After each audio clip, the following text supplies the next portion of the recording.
real happiness can be found in obedience to the company. Workers, subordinates, and underlings thereupon, this is modern escapism.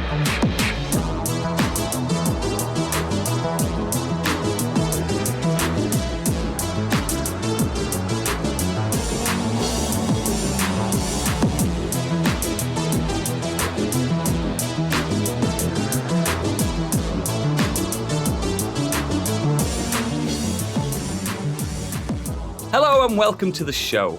For this orientation seminar, I will be Chief Executive Officer Oodles, and joining me today, C-level executive and treasurer, Mr. Gadget. Good evening. And human resources specialist and operations trainer, Dr. Biggie. Hello. And unfortunately, our two lazy interns decided to go on holiday or some shite, so they're not with us tonight, so it's just a three-man pod. I think they're striking because we wouldn't let them have Twiglets in the break room. Yep, well, that's fine. If they want to join a union, on their heads be it. Although we are pro-union here. Yeah, we're extremely pro-union, but let's pretend we're not. So, before we get into the show, please consider becoming one of our sexy, incredibly cool patrons to help us divide and conquer the podcasting world. Details are in our show notes, but mainly check out our website, modernescapism.co.uk, for more exquisite content and links to everything we do. And now it's time for Biggie's breaking news. And if I'm correct, absolutely nothing has happened this week, right? You may already know, but he doesn't, because it's time for Biggie's breaking news. Oh, very quiet news week. But there's a few snippets that I've found. First up, Sony has confirmed that Masayoshi Ito, I hope I got that right after the last time, Nailed it. will retire from the company as of the 1st of October. You may have seen his name mentioned in various corporate-focused articles over the years, and that's because he was the vice president of Sony Interactive Entertainment, a key figure overall. His words have often been referenced during financial calls and other official statements. Next up, we've got... announced during Cyberpunk's 2077's Night City Wire live stream, Phantom Liberty is heading to PlayStation 5, Xbox, etc., as the apparently only expansion that they're going to deliver for this game. Isn't it only current gen as well? I believe. Yeah, it's not previous gen. Although, weirdly enough, it is going to Stadia. Yeah. Who the fuck releases anything on Stadia these days? For the one person that's still playing. Yeah, it's technically not a generation, though, Stadia, is it? And it's probably a contractual obligation. Yeah, probably, yeah. It came in line with the new 1.6 Edge Runners update, which came last week, and also was linked with the new anime. I don't know if anyone's seen that. Yeah. Didn't even know it existed. Didn't finish. New content features were added, but the main focus was to do with performance mode for things like the Series S, optimization for 30 FPS ray tracing, etc. on the PS5 and Series X. So these have finally been addressed, apparently. And Digital Foundry, I think, have put something on Eurogamer where they've had a real look at the update to see what improvements have been made. It's been baffling that people still play that game. It's been nearly 2 years. The game's still not finished. Mm-hmm. Well, technically, it's the only expansion they're going to release for it. No. I mean, two or three, I think. I mean, the fixes and base level actual content game itself. Yeah, the content features they're putting out. Like, yeah, I'm sure it's perfectly playable now, but like the fact that they're still putting out like optimizations to make it work on the consoles is. And they are still fully adamant that they will not include a third person mode, which everyone's been begging for. Which kind of really makes sense because I don't know. It's to do with the fact that they were saying it's to do with hidden technical things like during cutscenes how they can hide the model and stuff. If you can't see their hands and stuff, you can just make the camera go anywhere, can't you, and stuff. Yeah, but they don't make the camera go anywhere. No, they don't do anything, do they? Yeah, that's the thing. And also, the game has like a fashion element that you can only see in the main menu. Yeah, I would replay it for a third person mode, definitely. PC modders have put in a third person mode and it's worked fine. I know, it's good. It's fucking weird. Bloody CDPR.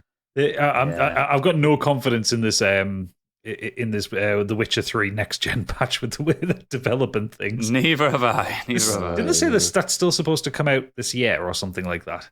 They haven't got long said left. It's still coming. Yeah, but we'll see. We'll see. They already put it on the back burner, didn't they, for an indefinite leave? Well, swap the developer, because it was with Raven Software, I want to say, or something like that. The people who did the Switch version of the game. Saber Interactive, that was it, not Raven Software. But yeah, I think they took it off them and took it in-house, and it's just like, well, why? It's baffling. They'd make a mint. On that. But then again, they did say they're not going to make people pay for it. So would they make a mint? I think they'd sell it to a lot of people who haven't played it before. Yeah, it's true. Like, because people who are reasonably new gamers who might not have played it before, they're not going to buy a last gen game for the new gen consoles, really, are they? Especially one that was so early in the last gen as well. It was 2015 then.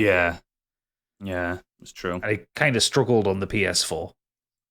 It struggles on everything it's on, apart from PC.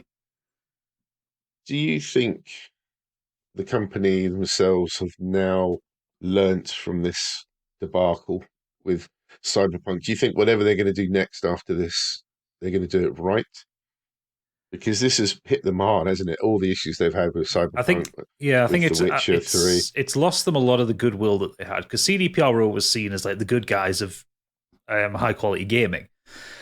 Yeah. And I mean, the Cyberpunk thing was essentially them pushing because the shareholders wanted it rather than because the game was ready. And the game had been in development for like 12 years, but the game that we see now was only started like 2 years before it came out, so it just didn't have the time. But they kept pushing and pushing and pushing to get it out because the shareholders wanted it out. So I think, I hope they're going to learn the lessons of it, but at the end of the day, like, none of the leadership has changed really that much at CDPR, so I kind of don't think that they'll make that decision.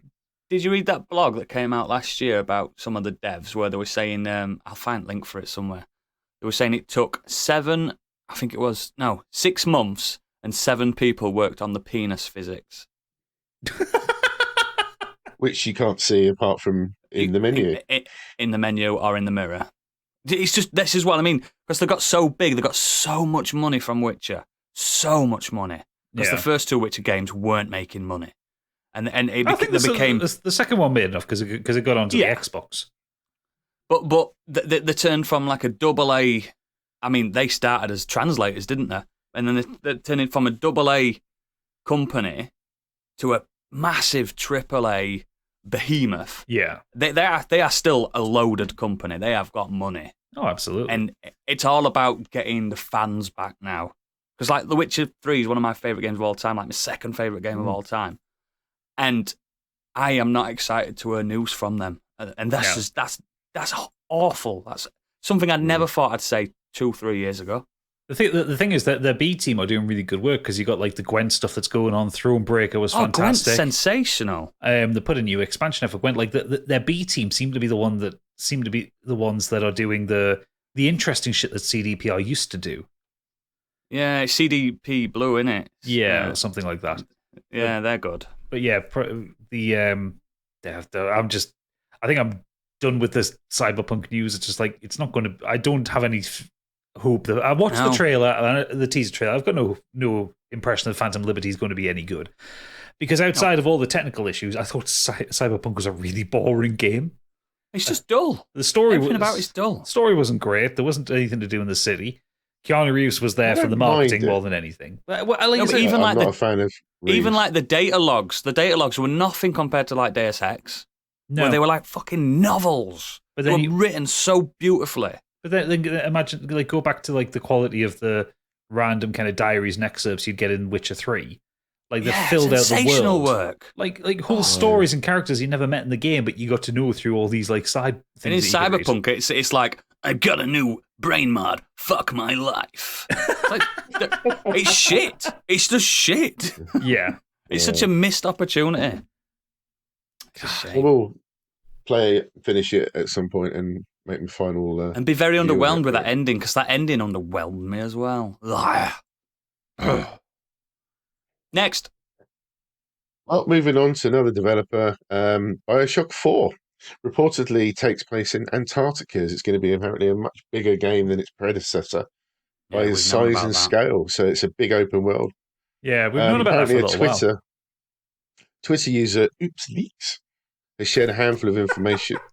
Oops He Leaks. said that Oops Leaks, and it will be set in Antarctica. And the game is said to be much larger. It will feature an open world with a main story that has multiple endings. Allegedly, the game uses aggregate states of water as its underlying theme, and its principles play a huge role in the plot and lore.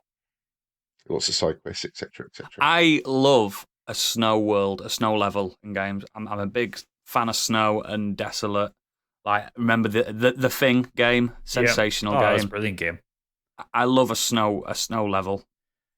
And if the whole game is snow, bang into it. Yeah, I mean, I'll wait to see what comes out of it because I know it's Ken Levine's not working on it. He was the kind of the brain. No. He was the brain box behind the original and Infinite.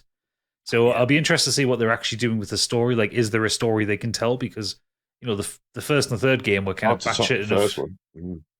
It's hard to top the first one, and the third one kind of shit the bed because they promised a lot that didn't come out of it. Great game though. Don't get me wrong. I love Infinite, but it's Still I not played enjoyed that. not Still the game that was played promised. Infinite. You'll like it. Lots of anti-religious stuff. Oh, as if I'm into that. And you know me so well. Oh, just wait till you get to the colonialism aspect of it. Oh, man. Starting that next week. Get to shoot giant robots that look like George Washington. Oh, mate. Why didn't you tell me sooner? Oh, yeah, you'll love it. I will. And the Hitline was a pretty cool system as well. I quite enjoyed using that. Cool. Next. Moving on next. This one's mainly up Gadget Street, I believe. Speedrun charity Fest organisers Games Done Quick have revealed the date for the winter's awesome Games Done Quick event and noted that once again it'd be held online rather than in person. So I don't know what the difference is about it being in person and online. You get this in person. So when they do it in person, they basically rent out a venue. So it's usually like a hotel, and they're in like a convention center kind of thing. And you have a stage, you have an audience there, and there's a different vibe to it. Where it's online, it's like you're just watching multiple Twitch streams one after another. And the good speedrunners have got such charisma. They get the crowd involved. Like I'm pretty sure I showed you Oodles. Jesus. Jesus, it's Toast or something Dark like Souls. that. Doing Bloodborne. Bloodborne, that was it. Yeah, he's brilliant. Yeah, massive beardy guy, just talking like he starts losing in one boss fight, and he just starts like kind of losing his shit in a really funny way. But yeah, there is a vibe to it, and it's a lot more fun. The thing is, the reason why they've gone back to the Summer Games Done Quick that just happened was in person for the first time since the pandemic started. This time they're going back to online. They had booked the venue in Florida for the 2020 before the pandemic started. So the booking was kind of pushed back and pushed back and pushed back. But unfortunately, Florida's become a kind of a hellscape in the political landscape. Hasn't it just? But the main reason that they're pushing it back is there are kind of a lot of things going. So the state has a really bad attitude towards COVID. Like, no one masks up. Everyone's kind of riddled with it. But also there is a really anti-LGBT sentiment going on within like the Floridian political system at the minute, which goes against their morals in general. Well, not just their morals, but there are quite a lot of trans speedrunners, and it's and some of their charities are for trans. Well, no, so the charities and stuff. The charities for the winter one is Doctors Without Borders. Oh, brilliant! No, Prevent Cancer Foundation. Either way. Even good. Yeah. But the thing is, to have it in person in Florida, they would be asking quite a lot of trans people to fly to a place that's very anti-trans. And when you get off the plane, don't be trans. It's awful. What an awful thing. Yeah, exactly. And so they went into a lot of detail about this on Twitter, and I feel heartily sorry for them because basically it came to the point where to cancel it would cost them more money than they could afford to then run another in-person event elsewhere in the country. So they cancelling it, paying the fee to cancel it, and then just doing it online this year. But it's a really shitty situation, but I don't think they'll ever be going back to Florida again. God, they should do San Francisco, something like that. It was Minnesota. The summer one was in Minnesota, of all places. Well, nothing happens in Minnesota. That's part of the Farm Belt, isn't it? Yeah, but they're accepting of trans people. Farmers love trans people. But yeah, so Well it's done. it's quite sad because I quite enjoyed it being back in person again. But it's one of these shitty things with doing things in America. Next up, there's been a teaser trailer for Amy Hennig's new Captain America Black Panther game, although it doesn't actually have a title at this point. No, Mm-hmm. I reckon it's coming to mobile. I reckon it's a mobile game. I don't think they put Amy Hennig on a mobile game. Imagine Amy Hennig's just like, I'm sick of this. They fucked me over with Legacy of Kain. They got rid of me on Uncharted. Got rid of you on Star Wars. I'm going to mobile, guys. I'm done. Going for the quick bucks. Captain America meets Clash of Clans. Yeah, that's it. Tower defense. League You heard of it here Legends. first. Yeah, that's it. It's going to be a MOBA. Ubisoft have also. Oh, sorry. I was going to say the only tagline they released was 4 heroes, 2 worlds, 1 war. So I'm assuming there's going to be some timey-wimey bullshit going on. Yeah. It technically could all be set in World War II because all those characters were in World War II. So True. it makes sense. It adds up. Because remember, like, T'Challa's not the only Black Panther. Oh yeah, there's multiple a line of them. Panthers. Yeah. Ubisoft Forward had a few announcements. The main thing that I picked out was that there's 2 Assassin's Creed games coming. The one I'm more There's interested 4 is the- Assassin's Creed games coming by the looks of things. Oh, 4. There's one called Mirage Hex. The Yeah. one I was really interested in was Codename Red, because a lot of people have also been asking for this to happen. Is that it'll be set in feudal Japan? See, that's cool, and I'm bang up for it. I like an Assassin's Creed game, and I like to get them from Argentina because it's just where I shop. Yeah, Um, as you do. and it makes me feel better. And there's also one called Project Jade, which is set in China. I am more keen on that one. Like Romance of the Three Kingdoms, Assassin's Creed, and that's an open world one where you actually fully create your own character for the first time. Oh, that'll be nice. Yeah, and that's Project. No one's That'd talking be about Project interesting. Jade. Everyone's talking about Project Red because we want Japan. They Which had- it's going to be cool. It's going to be cool. I'm It's curious gonna on be like the Ghost of Tsushima, isn't it? I'm curious on the Yeah. Hex one. The Hex one, like Yeah, just Project from the art, Hex. Yeah. from the art they released, it's like, are they going to do like a kind of witchy thing with it or something? Do you know what it looks to me? It looks like they mentioned a couple of years ago the Transylvania one with the Van Helsing theme. Yeah. Could be that. Hansel and Gretel, witches, Transylvania. Do you know, like Germanic law, folklore? Yeah. No, yeah. That would be cool. So, yeah. Are we overwhelmed with Assassin's games now, though? Nah, they come out every year, 2 years now, don't they? So it's not, you can't get bored. I guess it depends what they're doing with them as well. Like of all the ones that the kind of the feudal Japan one has kind of piqued my interest the most because I think it's an So, interesting time period. But it's also very different to what they've done because all the previous Assassin's Creed games have been very westernized, haven't they? Yes. yeah. You know, you've had them in Europe, Africa, and America, so it's like nice to have a different spin on it. Yeah, and this Mirage one's set in Baghdad, so it's got all the Persian influences from Iran and stuff like that. And then you've got So we're just getting the Prince of Persia, are we?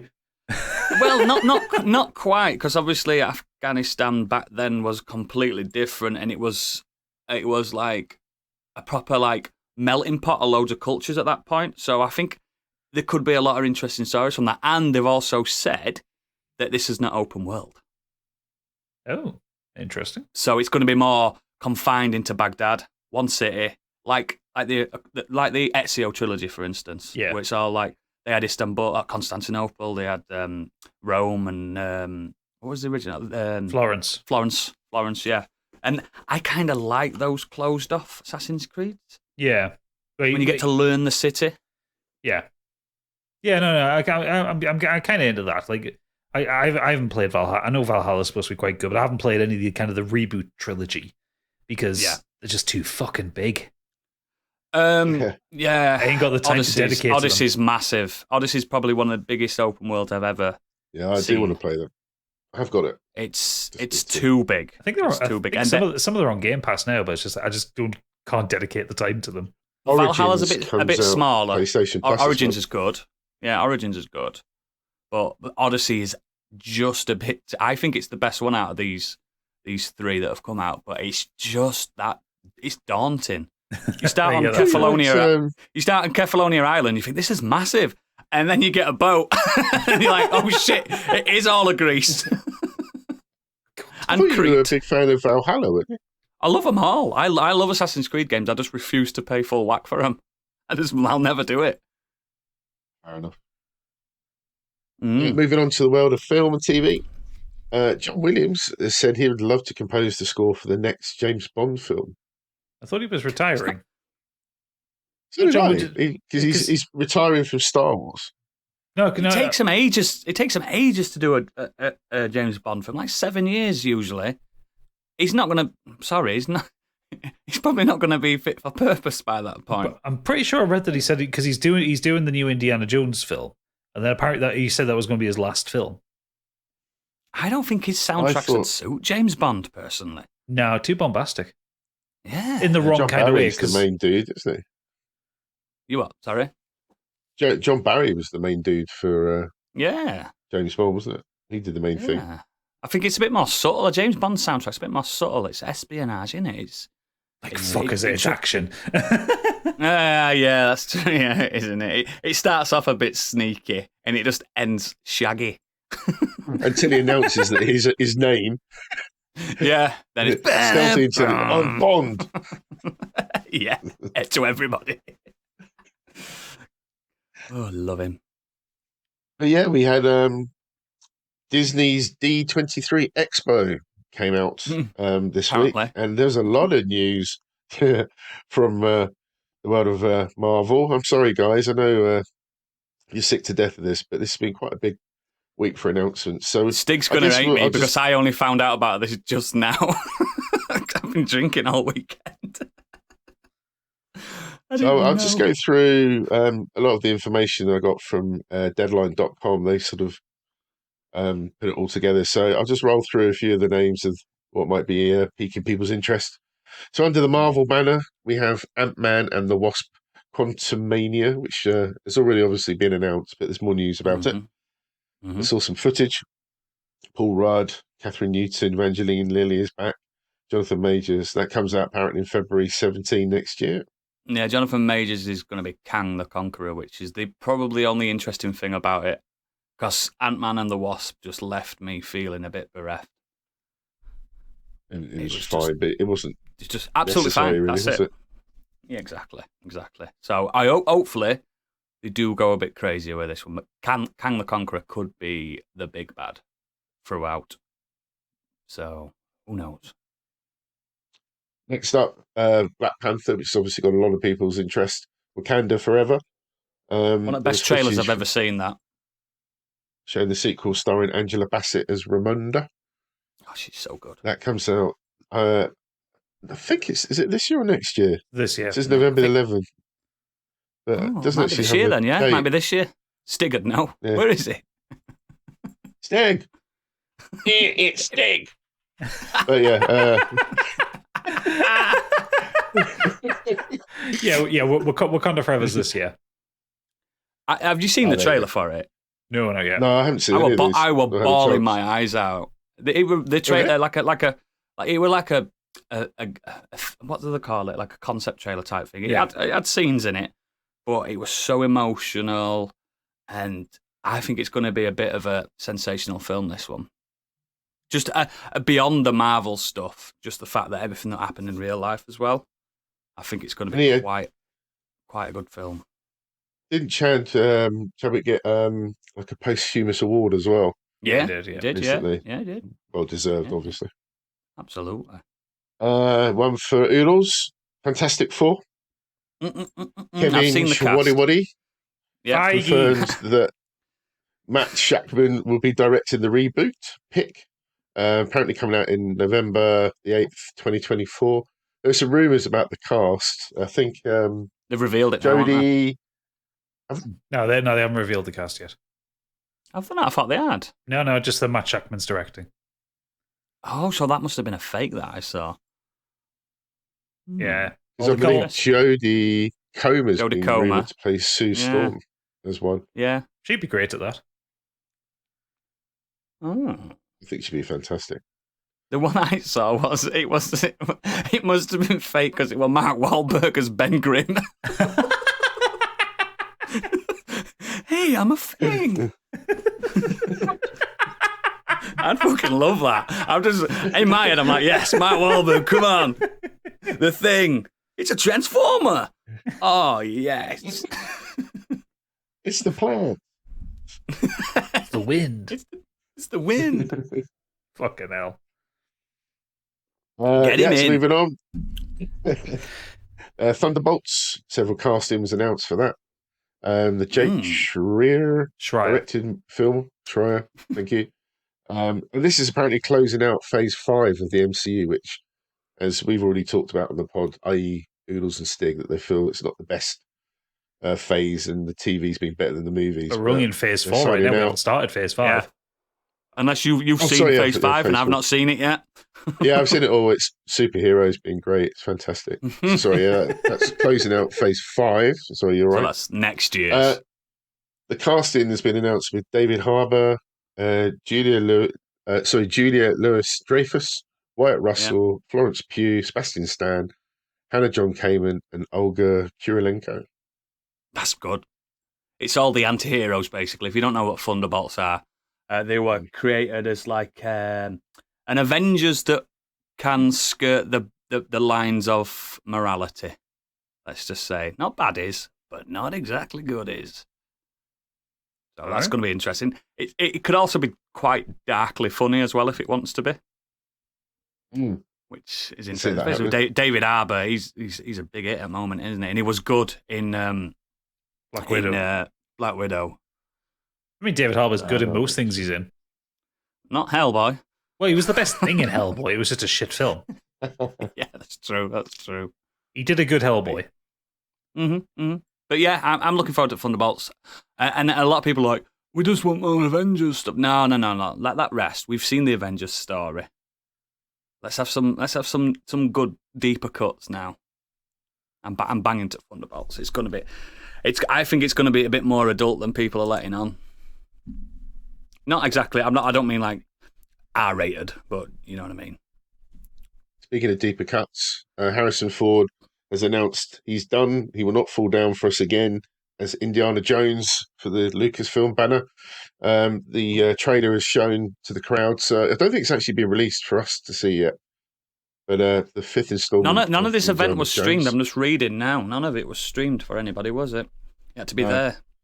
Really interested to see the trailer, and apparently they've de-aged scenes with Harrison Ford as well at times. So he's barely got a back. If they're flashbacks or what, I don't know how they're going to do this. I think I'm amazed he's doing it, to be perfectly honest. But there you go. I'm not trying to be ageist. I just don't see how that's going to be a great movie, but we'll see. His weed habit costs him a lot of money. He has to do the odd film here and there. I think that's what's keeping him alive. What, the weed? Absolutely it is. Yeah. Man's been stoned for 35 years. Could you imagine if Indiana Jones 5, Harrison Ford's role is a bit more like Sean Connery's in 3? This is what I said last year. He takes more of a back step. I think that's he has an umbrella. Work. It's kind of what he was intended to do for fucking Crystal Skull, and we all saw how that turned out. That was supposed to be like offering the franchise to Shia LaBeouf, and it was just no. Fucked it with that one, didn't it? Give it to Adam Driver. He can play him. Adam Driver would do it well. No, I don't think Adam Driver. No, it's Bradley Cooper, mate. Bradley Cooper. Or also don't recast Indiana Jones. Have someone else in that universe doing things. Have a student of Indiana Dr. Jones Jr. Oh, do you remember that TV show? It was shite. Yeah. The Young Indiana Jones. Yeah, that's what it was called. And there was James Bond Jr. I was thinking of James Bond Jr. as well. Fucking hell. The 90s were a terrible time to live, weren't they? Yeah, they were. Speaking of 90s, or it could be 80s. Willow. Still never seen Willow. You'd like it. It's not bad fantasy. It is George Lucas, that one, isn't it? It is, yeah. I know it's Val Kilmer, isn't it? Val Kilmer and Warwick Davis. Yeah, I like Warwick Davis as well. I love Tenable. Have you seen Tenable? Yes. It's so good. So good. In this, Willow, Warwick Davis returns. Christian Slater is apparently a cast member as well. Joanne Wally, I didn't realise she was still around. Ruby Cruz, Erin Kellyman, Eddie Bamber, I'm going to stop there. I don't recognise these names at all. But yeah, What's we'll it see. about, Willow? In a nutshell, what's it about? It's like a fantasy. It must have been that good, guys. Don't jump on the question. It's like a fantasy flick along the lines of things like Labyrinth that came out, Kroll. It was all, the sort of Lord of the Rings kind proper of 80s fantasy. wizardry, dwarf with magic. Camp fantasy. Yeah, So okay, it was kind of the hero's journey, but the hero's not the brave knight that you would expect. That it's the small person. It's Warwick Davis. Yeah. Yeah. Rescuing a baby. Yeah. Okay. I might give it a watch. It's been a while since I've seen it, but if I remember right, I think the baby's supposed to be the chosen one or something like that. So they're trying to keep them alive. Of course. Under the 20th century banner, Avatar, The Way of Water, had some footage. Fucking for the hell. fans. We're all definitely looking forward to that, aren't we? We're so close. We're so close to seeing what that's all about. Unbelievable. Unbelievable. Disney live action that's still ongoing after Pinocchio. We've got Mufasa, the Lion King, and the Little Mermaid. All had trailers. Did Pinocchio revealed. come out? It's out now? Or it's out this week or something like that, yeah? Any good? No. Oh. It's got like a 30% Rotten Tomatoes score or something like that. Fucking hell. Hang on. The original cartoon's a fucking masterpiece. Just have a look now. Pinocchio remake, Rotten Tomatoes. I'm pretty sure it got absolutely smashed. 30% on Rotten Tomatoes. Whoa. It turns it into there's like MCU moments in it and like big action sequences. What Pinocchio? like Pinocchio acting as the engine for a little rowing boat that Geppetto's in to save him from a big beast that's trying to eat them. But it ends up just looking like they've ripped off that bit from The Incredibles where Dash is rushing on his boat. Yeah, it's also got it's got Alan Silvestri just doing Avengers music throughout it. Oh no! No. Pinocchio's such a good film. The original is so good. CGI's Probably end up terrible in it watching as it well. with my daughter, but yeah, she'll probably love it. I'm sure. Oh, they all do. Kids have got no fucking taste. But it's also one of those rare. Well, it's got. Sorry, just last one. Pinocchio is one of these rare ones where the critics score is 30%. The audience score kind of matches it. The audience scores 37%. Oh, so everyone's just in agreement. It's crap. It's a bit shit. It's a lot shit actually. So we've had Buzz Lightyear. We've got this Disney. What's happening? The shit Marvel films. What's going on? I enjoyed the Little Mermaid teaser though. Like it looks great. She's got a good voice here, hasn't she? I watched that trailer the other day. Yeah, Halle Bailey. Yeah, she's got a very, very, very lovely voice, so that'll work. And she looks the part as Ariel. Yeah, she looks great. Yeah. I know that bit of the internet is kicking off about having a dark-skinned Ariel for some reason. Oh, fuck her, mate. Who cares? She looks fantastic. She's a fish. It don't matter. It doesn't matter. How can the jerk off to her when she's got dark skin like that? These racist wankers. Oh God, it makes you sick. It does make you sick. But like the teaser trailer's got like a clip of one of the songs in it, and yeah, she's got a fantastic voice. She sounds brilliant. Yeah, she's singing part of this world, isn't she? Yeah, part of that world, and it's a fantastic set of pipes on her. Yeah, and just visually, it looks good. I'm interested to see more of it. I've not seen Flounder yet. I can't wait to see the CGI Flounder. You see him in the shadows, kind of following around in that trailer. Oh, do you? Yeah. I hope he's just a big fat fish with massive cheeks. He needs to be. He ought to be. Make him be one of them massive Mermaid. sunfish or something like that. And Sebastian, I wonder if he's going to be a racial stereotype. Well, life is pretty better sure he played by a white wetter man. under the sea. I'm pretty sure he was played by a white man back then. He was. Yeah. Yeah. Oh, Disney, come on. I mean, it's not Song of the South level, so I think we're all right at this point. No, but that was also Disney as well. I know. Oh, dear. Oh, dear. So moving on next to animated films, Pixar have been busy. They've got a movie called Elemental coming out. Elio, which is about an 11-year-old dreamer who finds it hard to fit in. Apparently his mum runs a top-secret military project working to decode a strange signal from outer space. But it's Elio who actually makes contact and gets beamed into space and subsequently mistaken for an intergalactic ambassador for Earth. I think I saw a teaser for this a few months back, actually. Yeah. I think it I looks did all have a right. look at that. Yeah. Inside Out 2 has been confirmed. Bang into it. Wish, quite like the sound of this. It's about a kingdom of wishes where wishes can literally come true. I Centers on thought a about a 17-year-old supermarket, an online supermarket. trying to get their deliveries on time. Cheap stuff. Underwhelming reviews. It centers on a 70-year-old Asher who makes an impassioned plea to the stars, which is answered by a cosmic force. Together, they face the most formidable of foes to save her community.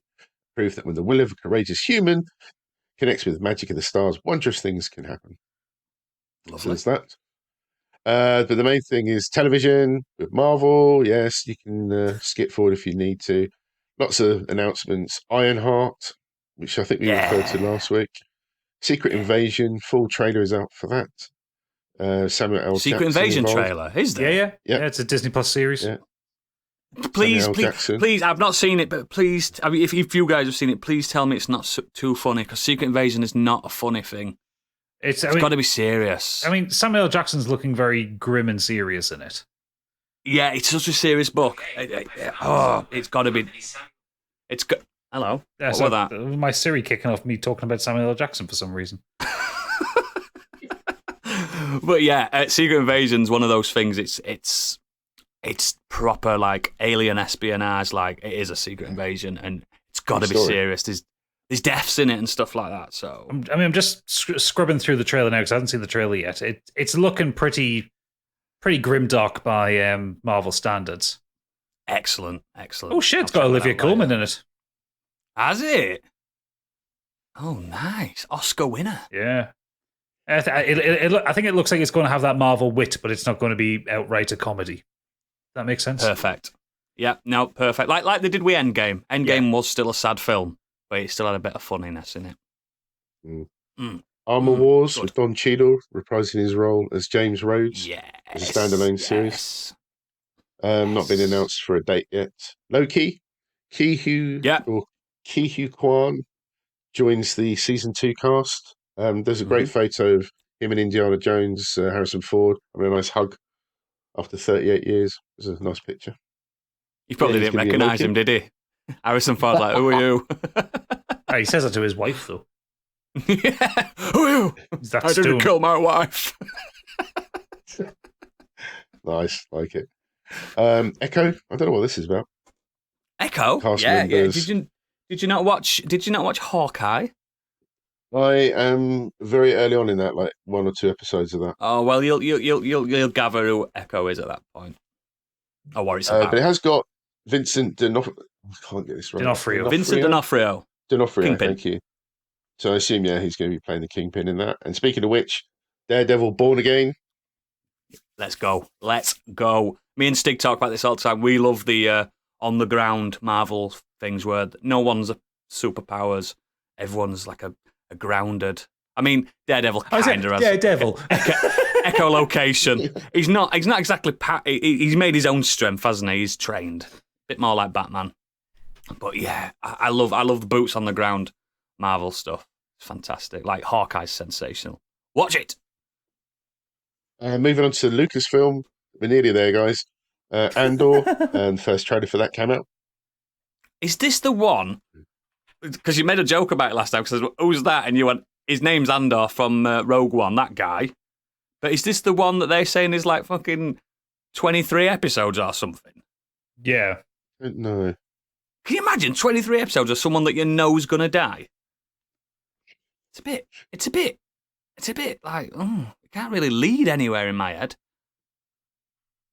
You know what I'm saying, don't you? It's like there's a finite amount of stuff you can do.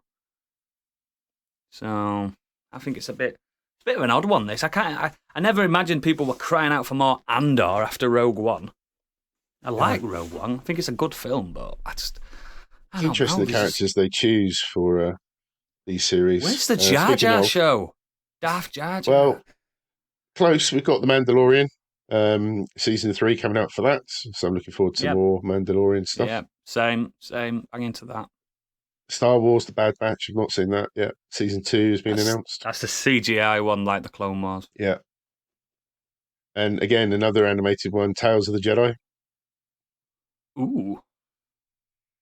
I don't know what that one is. That must be a new one. That is a massive list of other stuff Yeah, that I don't know if you want to go through. I wouldn't go through all the TV stuff because there's just tons of it. But that Deadline article doesn't mention the video games, which I've got a list of here. Go on, gadgets! Which are newly announced Go for it. titles. So there's Disney Illusion Island, which is a 4-player co-op platformer for the Switch with Mickey, Minnie, Donald, and Goofy. It'll be right up your street there, Oodles. Tron Identity, which is a visual novel adventure in the Tron franchise. Which Okay. No, hang on. I'm kind of into that. but it's coming from Mike Bithell. It's the mystery game that Mike Bithell was making. So I love Mike Biffle. so do I, and it's one of these ones where it's like I'm into it, but I'm not into it. Like I need to see more of it. Yeah. What I'm definitely into, because I had this back in the day, Gargoyles Remastered. Fuck off. Yes. The Sega game. Yeah. That was a banger. That's a banger game, that. Yeah, it's coming to all the consoles and PC, updated visuals What and a good controls. show. Gargoyles was so good. Goliath, one of my favourites. Skydance New Media and Marvel's Entertainment are upcoming narrative-driven ensemble adventure game set in the Marvel Universe and features an original story that takes place on a World War II era adventure with 4 playable heroes at different points of the story. So like the TV series we were talking about before, with the Captain America one, but this has got a young Steve Rogers, Azuri, T'Challa's grandfather, and the World War II era Black Panther, Gabriel Jones, a US soldier and member of the Howling Commandos, and Nanali, a leader of the fledgling Wakandan spy network. Yep. So, Bang into it. that's going to be a thing. And then Marvel World of Heroes, that looks to be like, it's a augmented reality mobile game. This might be the Amy Hennig one. It definitely is. It definitely is that one. It definitely is. So there's I'm Return looking forward to that Midnight Suns game, actually. Yeah, I know so it Midnight- might not be mentioned, but Midnight Suns is out in Check December. that. Return to Monkey Island is out this week. Tomorrow, in fact, Yes. September the 19th. Oh, No, buzzing for that. Marvel Snap, which is a mobile and PC game, a revolutionary game experience that unleashes the entire Marvel multiverse into a fast-paced, adrenaline-pumping card battler. No, So but do you think it's a snap, as in actual snap? it might well be. Well, if you match 2 cards, you go, snap! Yeah. Disney Dreamlight Valley is out in early access, which basically means there is now a version of Animal Crossing to play on the Xbox. That's apparently supposed to be good. It's supposed to be really good. There's updates to the Lego Star Wars Skywalker saga with new character packs and DLC for it. Again, supposed to be good. There was a first look at Avatar Reckoning, which is the Avatar Requiem. no Reckoning. yeah, it's got that in there. It's not going to do well. The is it, already? Reckoning. Yeah. Reckoning. Oh well. Fuck off. Did a sneak peek at this mobile, massively multiplayer online RPG shooter. Give players a glimpse of how you'll customize your own avatar and set out and discover new regions of Pandora across multiple game modes. Guys, get your backbones out your drawers. It's time to play some Avatar on your phones. Yeah. But the one that got me, there was a first proper gameplay look at Aliens Dark In the Descent. bath. So that's the tactical squad-based action game that I got really confused about when it was revealed, and I thought it was going to be like a fucking point-and-click thing. Sorry, a twin-stick shooter. But yeah, so it showed how players will command colonial marines. They investigate a xenomorph outbreak when the game arrives next year on PC and consoles. So that was the game side. Bang into that. Quickly. Bang into all of them, especially Avatar, Amy Hennig's Avatar. Yes, the massively multiplayer online shooter on your phone. Yeah. Everyone loves touchscreen gaming. I don't know why you're denying it. Oh, yeah. Any more, Biggie? Just 2 very quick ones. The Enterprise got a new senior officer.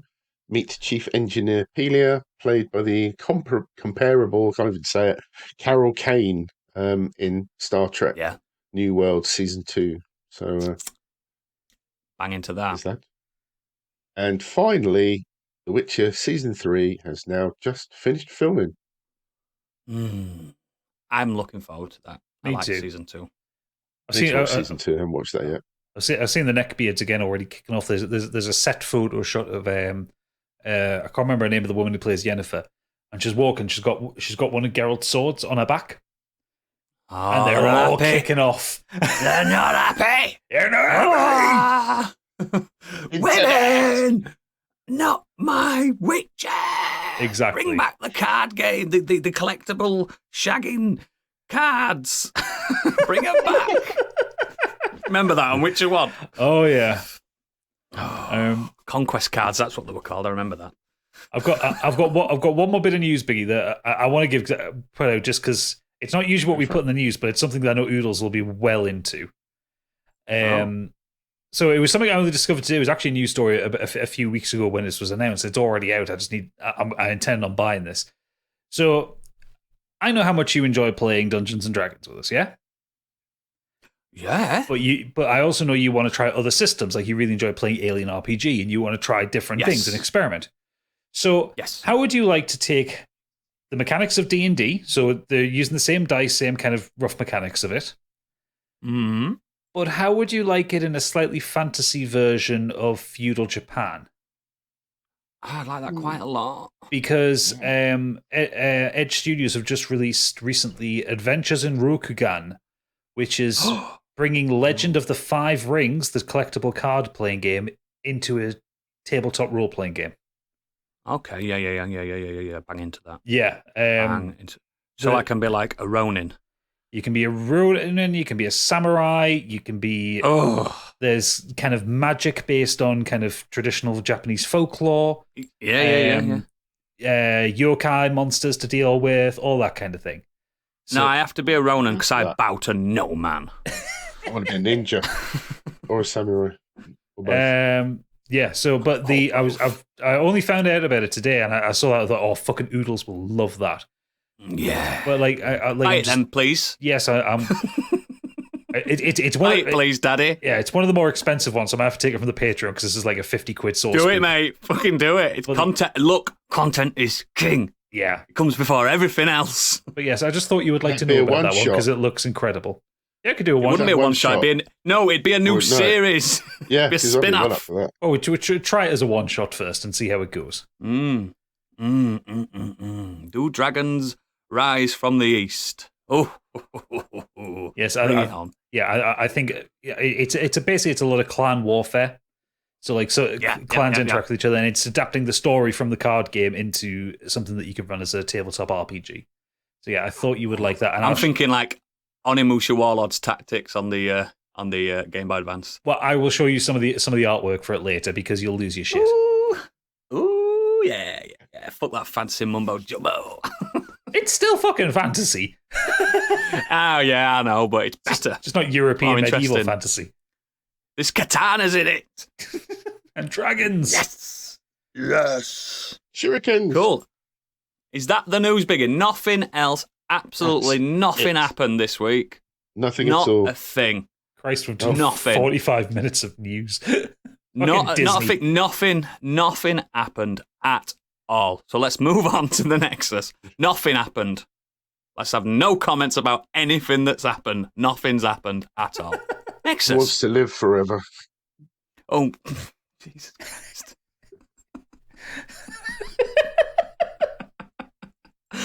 Nothing happened.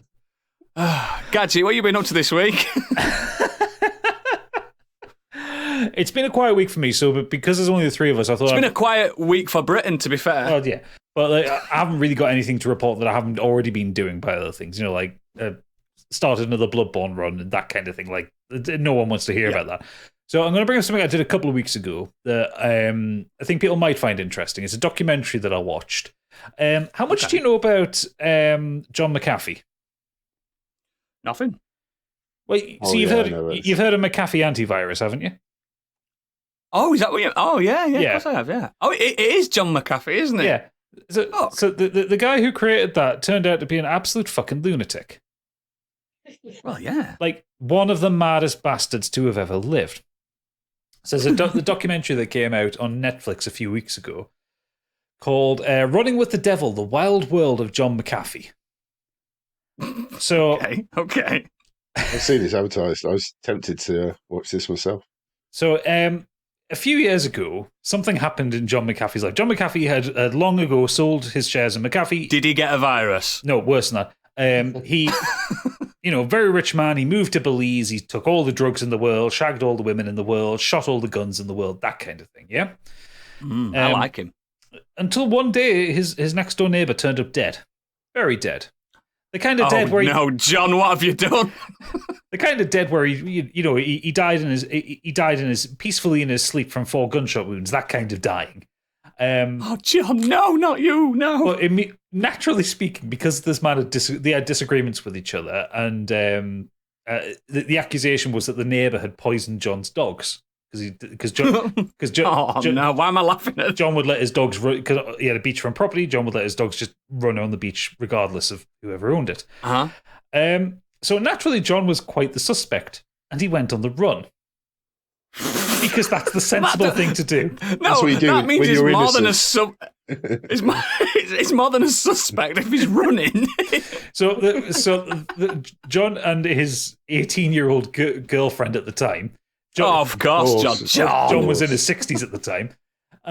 No, they went to ground, but John felt like he was being railroaded by this investigation, and that the whole world thought he was guilty. So, in a moment, I don't know if it's inspired or full-on idiocy, he reached out to Vice, the website. Oh yeah, those journalists that take drugs and rate them out of 10. Yeah. And love those guys. And invited them to come and join him while he was on the run to document his side of the story. Oh my God! Don't tell anyone where we are, though. Well, you see, there's the hilarious bit, because Vice put up an article, and I think it's still up there, which basically says, the headline says something along the lines of, "Fuck the rest of you, we're with John McAfee."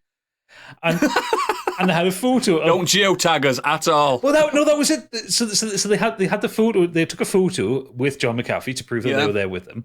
And when they uploaded it to the server to be put onto the Vice website, was the Las Vegas Strip behind them? No. They specifically said, take a screenshot of the photo before you post it.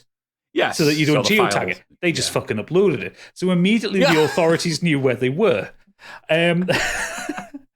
Vice. And the thing is, throughout this entire journey, what this documents, they do not stop committing crimes. Oh God! For instance, they leave Belize and get into Venezuela illegally. Of course they do. But because they've done that, their passports aren't stamped. They can't go from Venezuela to the United States.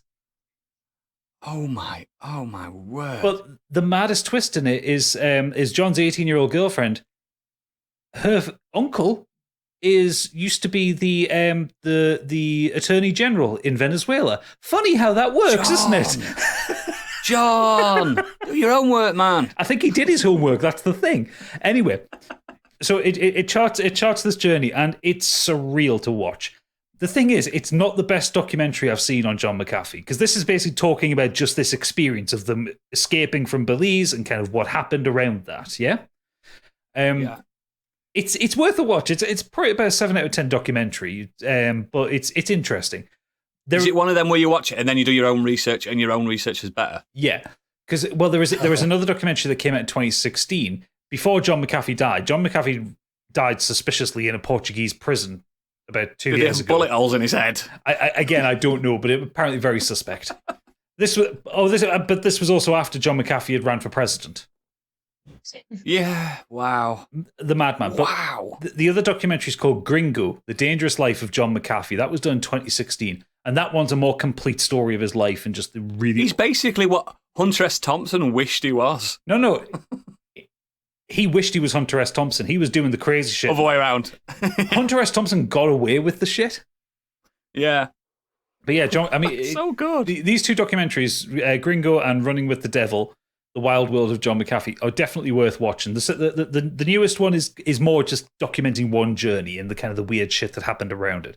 Because the worst part about it was, they documented all this stuff, they filmed all this stuff, and then Vice declined to publish the article. Because accessories to murder, that's why. Well, because of the amount of crimes they'd committed in the process of getting this story. Because journalists don't have immunity from crimes while they're documenting something. No, they got in trouble about 5 years ago when they were testing heroin and strengths and stuff, and then they were like, if you release that, those people are going to prison. Yeah, they still released it, and they all got in trouble. But yeah, Vice, they're rebels. Yeah, if you just want to see something kind of like where things escalate in the weirdest possible ways. It's worth a watch. He fakes a heart attack at one point to get out of a siege from the police. Oh, wow. Wow. So yeah, So good. running with the devil. Weird documentary, but it's worth a watch. Yeah. I'm gonna. He's writing it down right now. Any more? I am writing it down.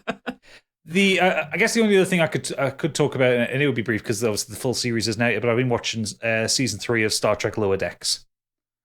And what are you thinking? I'm loving it. They've managed to get it even stranger and even funnier so far. There's only 3 episodes out, but it is just one of the best things out there. It really takes a shit over Rick and Morty because it's taken that same level of humor, but they're actually writing decent stories that are self-referential enough to be funny, but not overly self-referential where they just beats you over the head with a shit point, you know? Yeah. And it plays for the Star Trek lore in a really kind of fun and kind of nice way. You get one moment where you've kind of got 2 captains who are arguing over who gets to have this artifact that these aliens have brought as a peace offering kind of thing. You know, really stupid stuff like that, but the kind of stuff you could imagine happening. So, yeah, of course. Yeah, that's on Amazon Prime at the minute. Thankfully, it hasn't gone. Have you noticed? Lately, Amazon are doing some fucking mega stuff. Oh, absolutely killing it.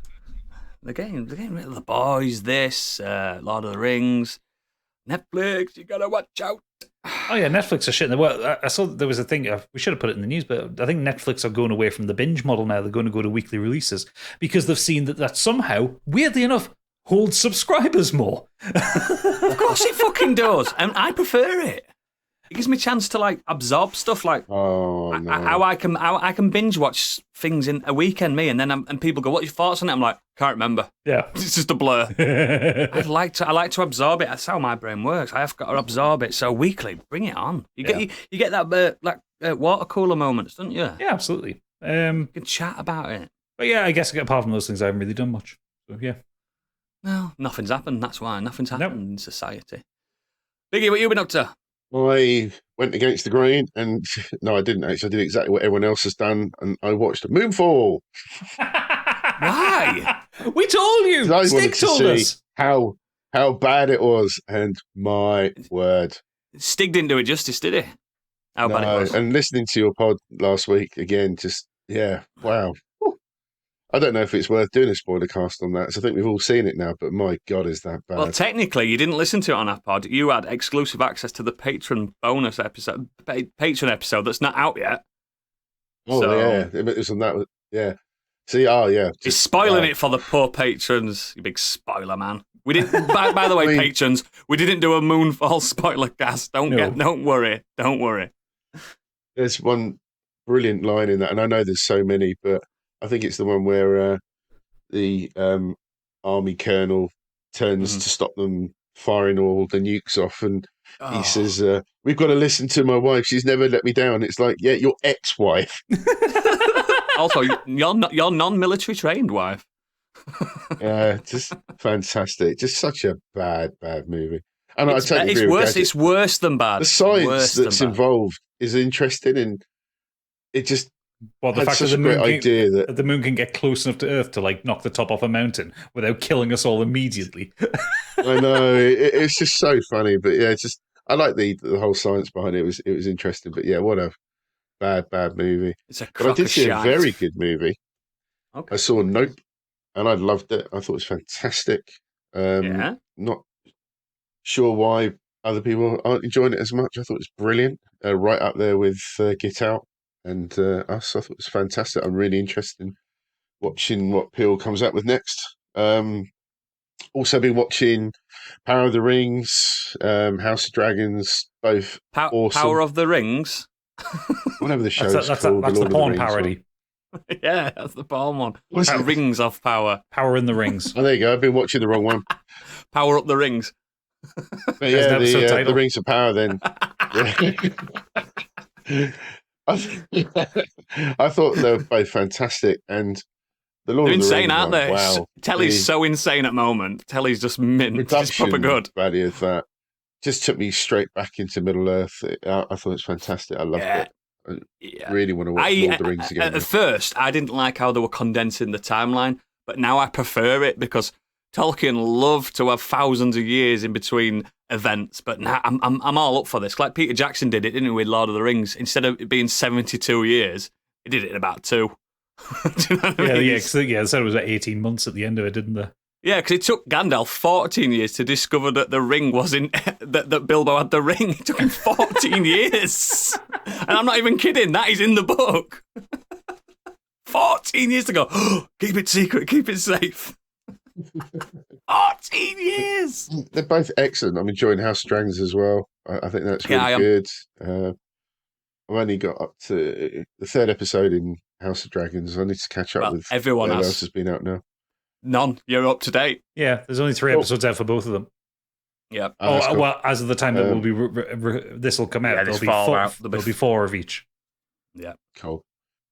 So yeah, really, really enjoying those. Went to a friend's house. Dave Wilson. Going to review your friend? He was a lovely chap anyway, but he 10 out of 10. treated me to playing Star Wars Legion, a tabletop at his house. We got that all set up and had a proper tabletop session of that very early on. Just had a really basic game to get my head around how it all works. Really enjoyed playing that. So we're going to do a bit more with all the sort of advanced settings. He's got loads of cool miniatures and stuff. Yeah, man, he's superb. He's well into. That's what I'm all about. That's what I'm all about. Well. Very, very, very clever. Got some skills, that lad. Yeah, really cool. But the main thing I want to very quickly talk about, I don't know if we ever covered it, is Dexter: New Blood. I think we kind of talked about it briefly. Yeah, that's when it just came out, I don't remember who watched it or what they thought of it, but I'm really enjoying it. We're about 5 episodes into that, and I quite like what they've done.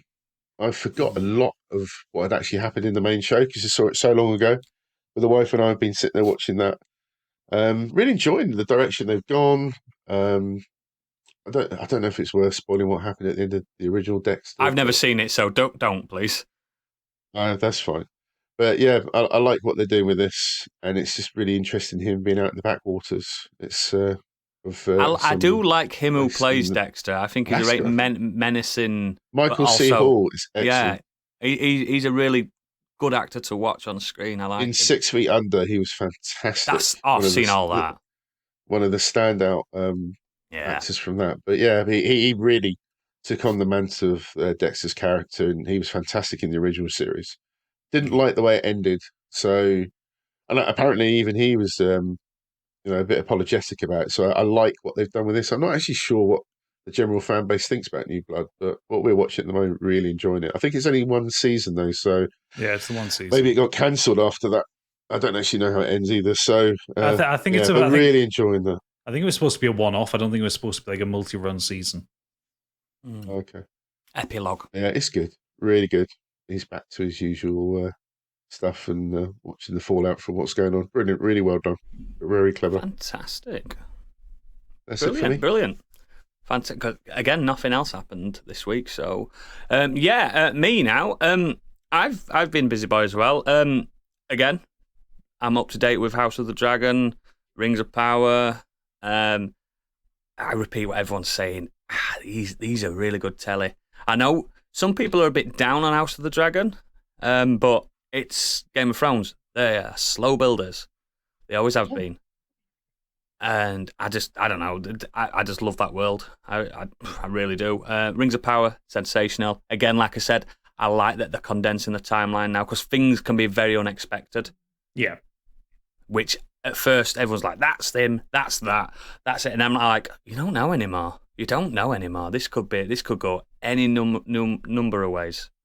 So interestingly, it's more exciting. I saw there was some negative feedback about the actress that plays Galadriel. Why? I thought she was brilliant. She was really good. She acts like just every she's single very elf. unlikable. All the elves are very like stoic and but when they're in nature, they like open up and smile, and do you know what I mean? That's what the elves are.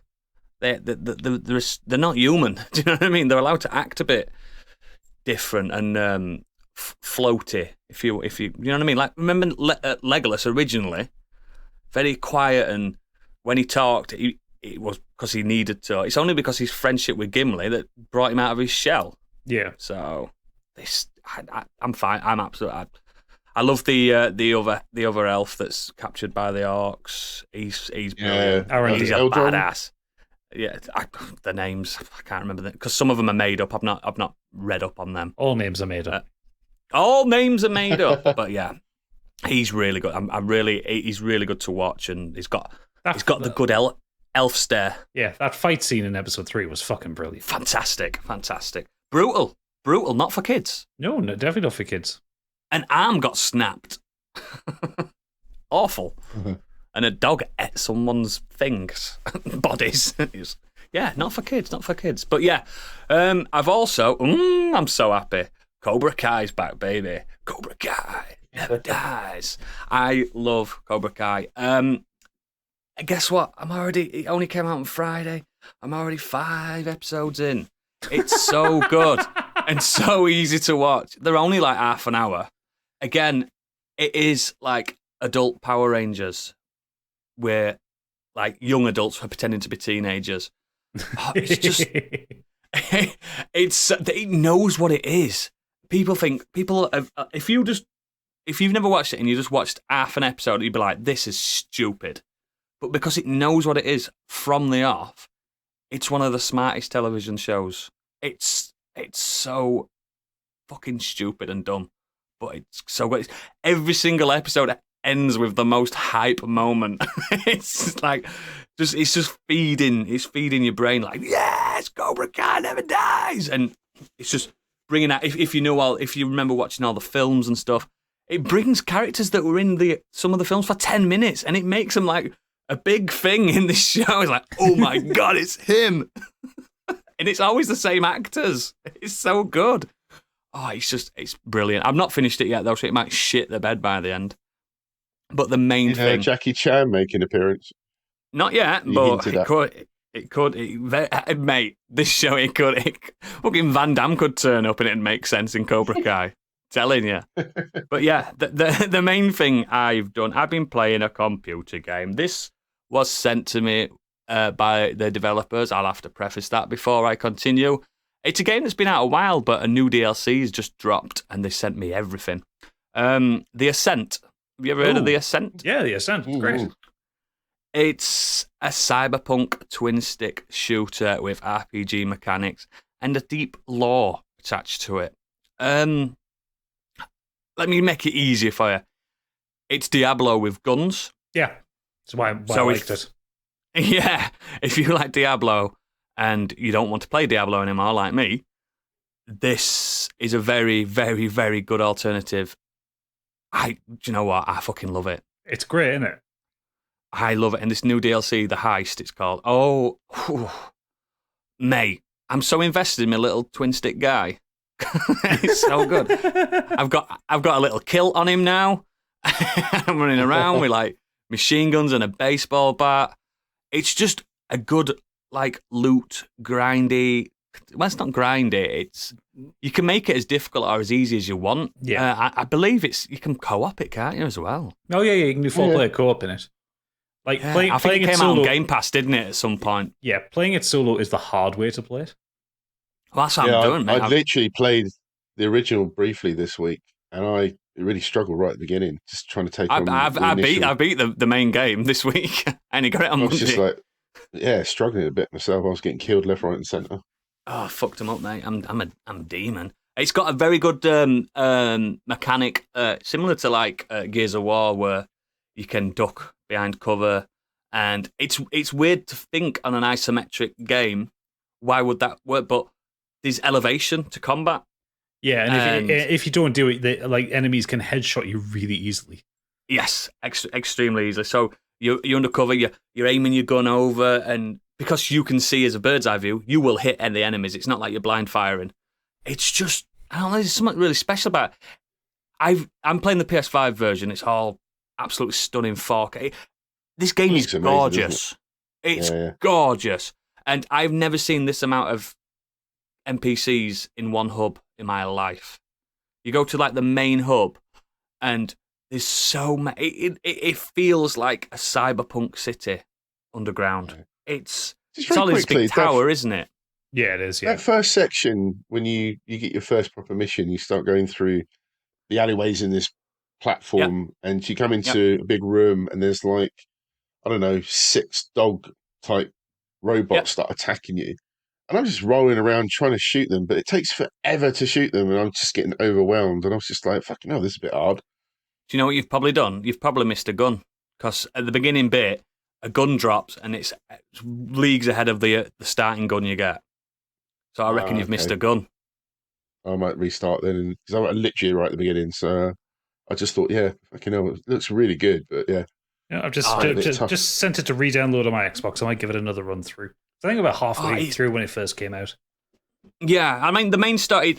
It's got, if you want to skip the dialogue and chatters and the mob bosses that send you off on missions and bounties, you can by all means. If you just want, like with Diablo, you can just completely skip all the lore. But I do like the lore in this. I do like it. It's about how this one tower is operated by the Ascent Corporation, and it's gone bankrupt while you're there. So all these other like mob bosses and stuff are trying to like ascend power and become the new top dog, and you're the guy. You're the guy that's going to help them, and you go out on missions and stuff. And this new DLC, the heist, it's better than the main game. Oh, it's good. It's so good. I haven't finished the heist yet because it's leading up to something. This game's so fucking good. Where was it? Do you know what I mean? That DLC Where were I when it dropped? Cheap as well. You what? Sorry. It's only like $7.99 or something stupid like that for the DLC. From what I saw. Yeah. It's nowhere near as long. I'm already near the end of it, but it's something about this little world. Well, it's not even little. It's quite big. There's something about this game that just it reminds. Do you know what it reminds me of? Remember the old PlayStation 1 game Apocalypse? Bruce Willis one. Yeah.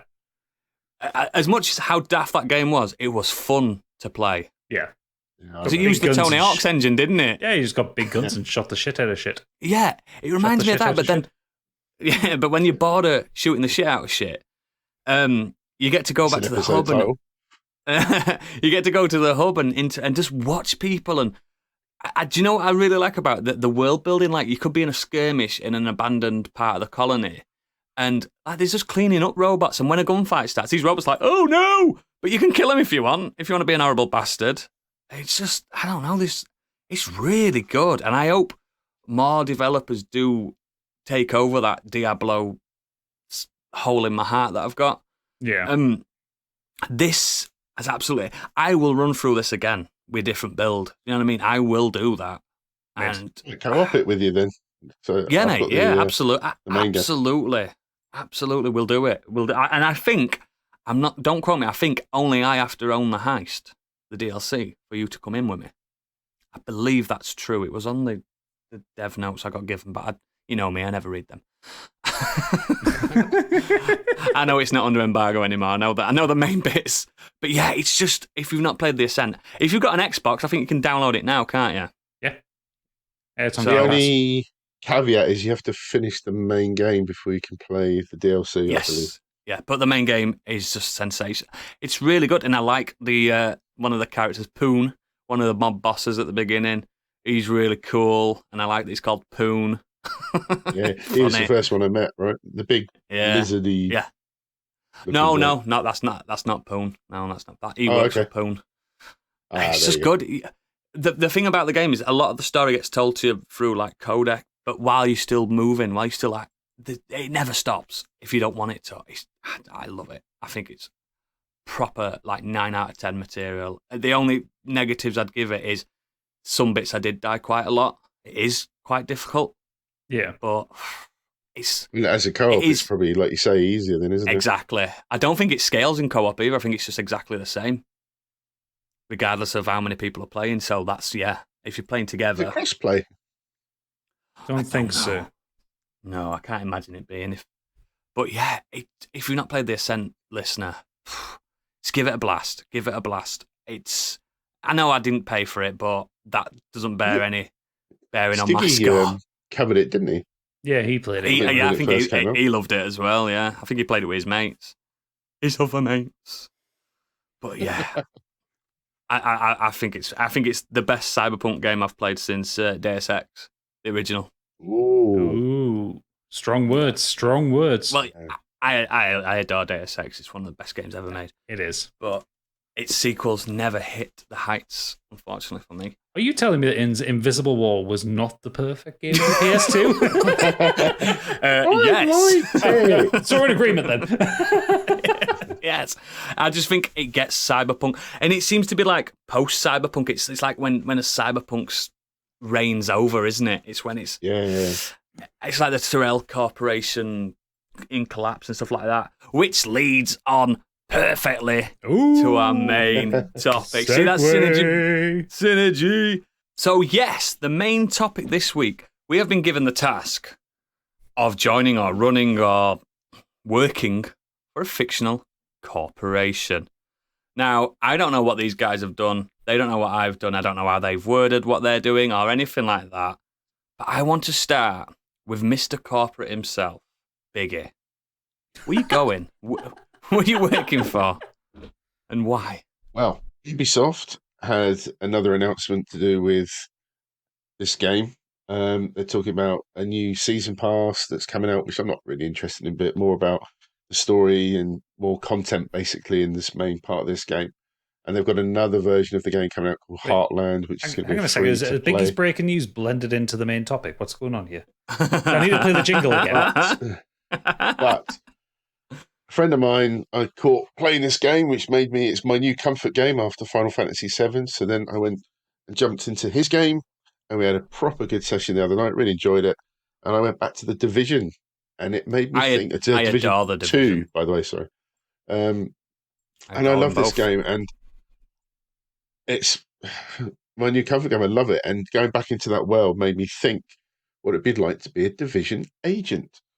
Yes. So I would love to have been a Division agent. I'd love to be doing my normal 9-to-5 job, and then all of a sudden they need a man, they need a hero, they need someone to go into New York, sort things out. It's time to abandon your family completely. And my watch goes off with the little gold orange emblem go off on my watch, signaling for me that they need my skills.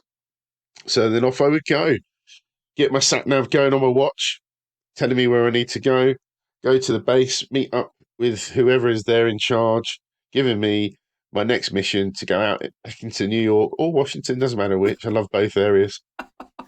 And having a very quick bit of basic combat training, because in the game you don't have to be overly tactical. You're not trained, army levels. You're basically a civilian, but with the permission to go out and save the city because everybody else is struggling and they need some help. And the best way to save the city is with bullets, isn't it? Exactly.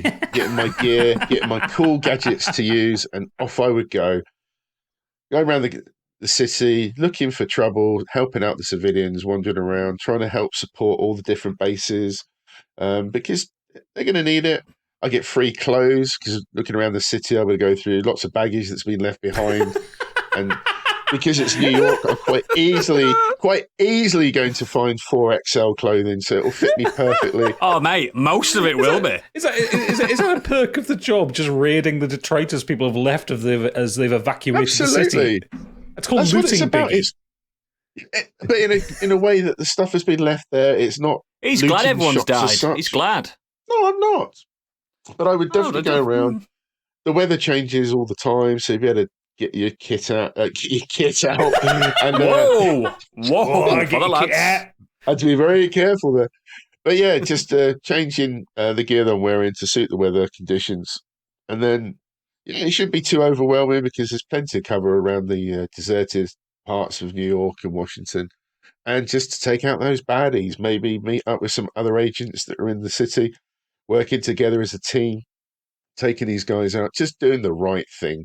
And then whatever missions we've been given to sort out the problems, get it back to the base, help build the base up to the next level it needs to be, getting new equipment, making sure there's plenty of medical stuff to help the civilians that are in trouble, getting the new tech that we find, just taking out these bad guys, which also apparently turn out to be previous agents as well. So yeah, I'd love to be in that world. I think it'd be amazing just to feel like you're making a difference, because yes, it's in the real world, so that hasn't changed, but just the fact that you're on your own in a way, that you're your own boss, you're out and about working to taking the bad guys out and doing it the right way. Because yes, bullets, you're going to have to kill people, unfortunately, but you know what? They deserve it.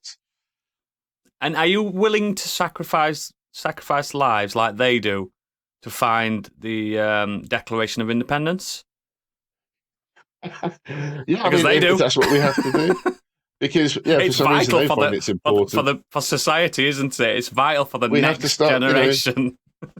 We need to bear arms over there in the States. We're going to make sure that's there. You've got the rights. Yeah, absolutely. But yeah, it's such a yes, it could be viewed as a depressing world. I get all that, but at the end of the day, somebody's got to do that job. But somebody's got to do that job. It's a cleanup operation as such, and there are nasty people out there, and they deserve what's coming to them. At first, I didn't think you'd met the remit on this, but then I've looked into it, and it is a private company, the Division. It's not governmental. You know what I mean? So, yeah, it counts, mate. It is privately funded.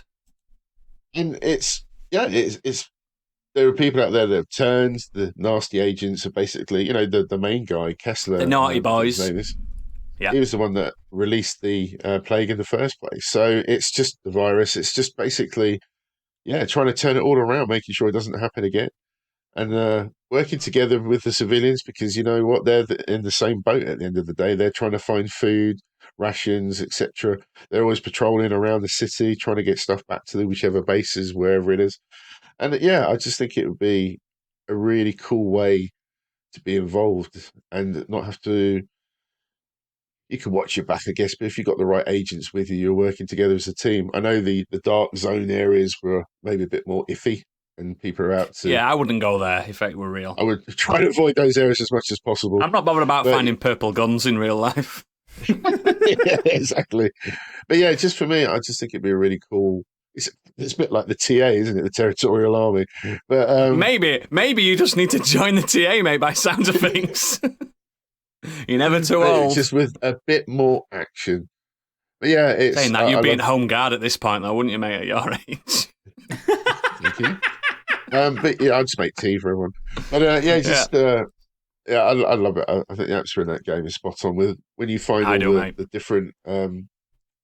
I don't know what you want to call them, the communication devices. The memos, the voice memos. The memos, yeah. And you get more of an understanding of what's happened. So you might get a side mission for that where you've got to go out and help somebody. So so really well told stories. Love that game. And I just think it'd be a really cool environment to... I think it's a sensational game, and it's got the best hats in gaming. Mm. Team Fortress 2 has entered the chat. No. The Division has got the best hats ever. Some beautiful beanies. You can wear a trucker hat. You can do full-on village people cosplay on it.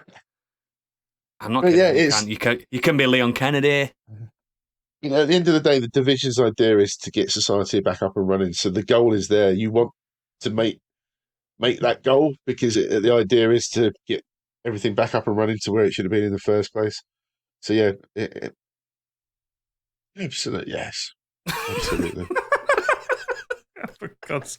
I might beep that out just for the the horror of having that in my podcast. You agree to it? I might beep him out going forward. Iggy for president. But but yeah, I just thought it was really interesting. Like in Division 2 in Washington DC, your main base in the main game is the White House. It's fantastic using that as a base. Having all the different access to all the rooms. Fucking most American moment of a game ever. You fucking walk out, the base of operations, where is it? The White House. Hey, mate, don't get... The Division's nowhere near as bad as Death Stranding when it comes to America and rebuilding. Oh. It's nowhere near as bad. At least in the Division, they're all like socialistic in their views. In Death Stranding, we've got to rebuild America as it once was. Why? I'm on Team Biggie on this one. I love the Division. They're such good games, man. People just sleep on it, didn't they? They slept on it. They really played them. Because it's the main game, the original was set in New York, and you can go back to New York in Division 2 with one of the DLCs. So again, you're going back to these fantastic cities. in the States, and just having firefights in these really picturesque locations. It's fantastic, well-known locations. Yeah. Good answer, mate. Great. I'm into it. My turn. Get ready. I've written this down so I didn't get it wrong. Ooh. I've taken the role of Supreme Viceroy of the Intergalactic Outer Rim Trade Federation from Star Wars. Oh, right, there we go. Love it. Episode 1. The Trade Federation was an interstellar shipping and trade conglomerate during the waning years of the Galactic Republic, one so powerful that it had its own representatives in the Galactic Senate. Founded in 350 before the Battle of Yavin, which is their time scale.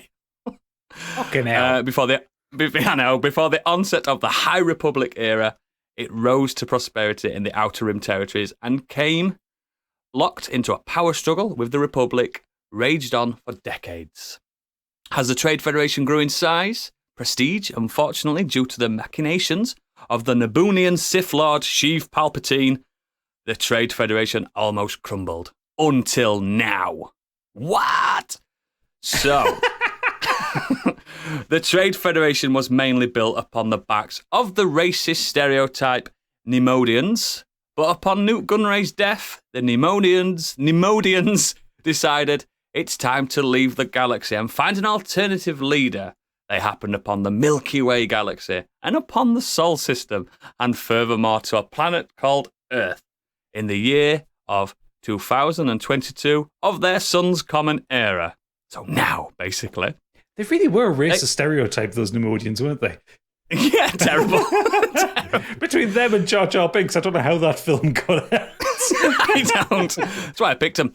They searched LinkedIn. You mean Neimoidians coming over here, taking our... I know, taking our jobs. Taking our oodles. Yeah. They searched LinkedIn after hacking the International Space Station and chose me to lead. Smart move on their part. With my newfound power, the droid army, I've decided, the first thing to do is to mine the moons of Jupiter. Then, with my newfound vast wealth, I'm forcefully abolishing the notion of countries on Earth, as it is in the old galaxies. There isn't a single country in Star Wars at all, is it? It's just one planet. Yeah, so I'm doing that. I'm bringing that to Earth and prepare the Earth to become the beacon of socialism and rename the planet Sol 3. Let's do this. We're doing it. That's what my job role is. I'm just basically enslaving Earth. You will love each other more. And we're not calling it Earth anymore. We're calling it Sol 3. Because I was looking into all this Trade Federation stuff, and there's that many planets and star systems that George Lucas made. He could not be asked to name most of them. When he named a star, he used to call one of the planets I don't know, fucking Black 1, Black 2, Black 3, whatever he named the star.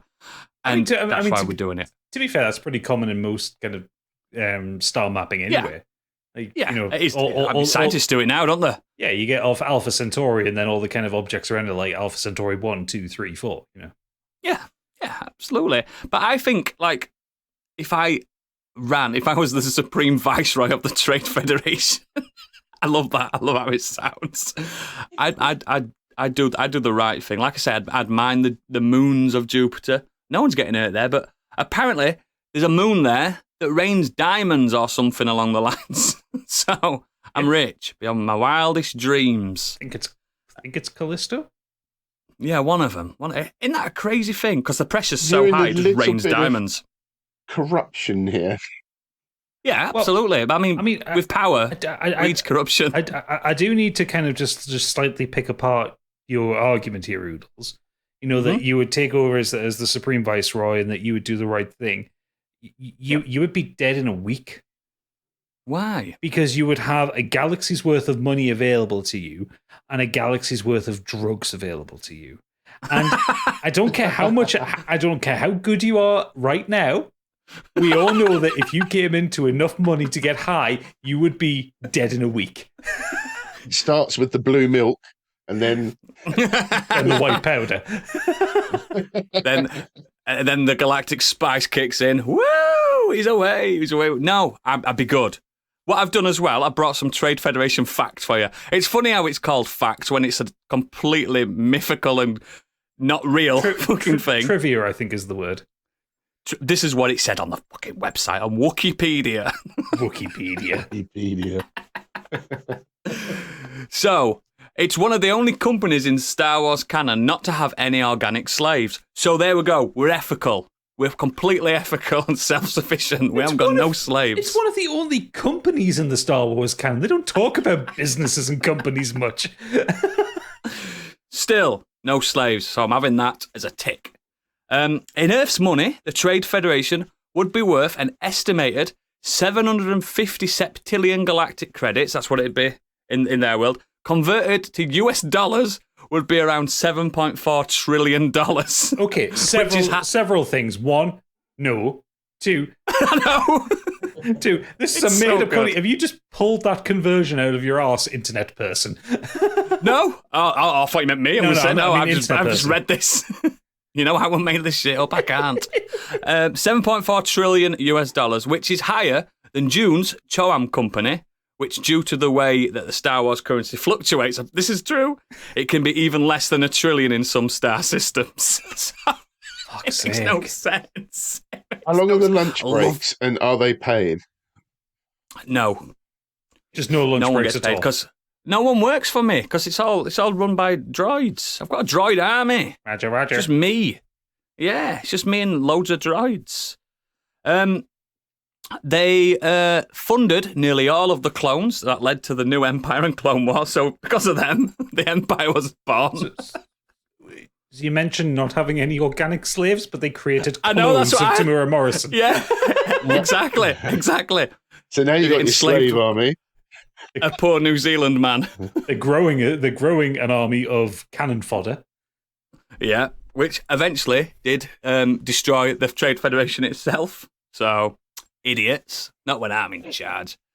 They held the most seats within the Galactic Senate. Interesting, that, isn't it? Nope.